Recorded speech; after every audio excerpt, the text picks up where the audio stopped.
Alright, so here's a snowmobile ramp that I designed.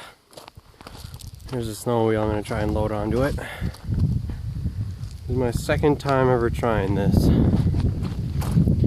but it seems to work pretty slick.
Now's the tricky part. I got caster wheels underneath. And I might try changing this, but I have them far back enough that it has to go over the lip where the tailgate connects to the box.